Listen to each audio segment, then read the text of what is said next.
Արսեն Թորոսյան, ինչ օպտիմալ կառավարման մասին ես խոսում։ Ու խոսում ես դու, որ կորոնավիրուսի դեմ պայքարը տապալել է, ու խոսում ես դու կառավարման պատճառով Հայաստանը հայտնվել է մահացություններով աշխարհի թոփ երկրների մեջ, էլ լուրջ ես խոսում։ Ո՞վ է խոսում դպրոցները միավորելու մասին։ Ես քեզ ասում եմ, գյուղերում դպրոցներ եք փակում։ Այդ երեխեքը 10 կիլոմետրով լեռնային անանցանելի ճանապարհներով ձմռանը ո՞նց են գնալու դասի։ Այս տարիների ընթացքում նոր աշխատատեղեր չեք ստեղծել։ Հիմա էլ արդեն մանկավարժներին եք ուզում սարքեք գործազուրկ։ Հերիքա, դու քո հիմիկվա պաշտոնին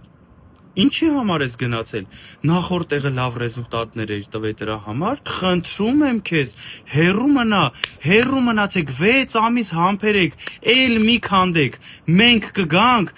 մենք կկառավարենք, մենք կկառուցենք ու կկառավարենք մեր ժողովրդի հետ մեր ձևով։ Հանգստացեք։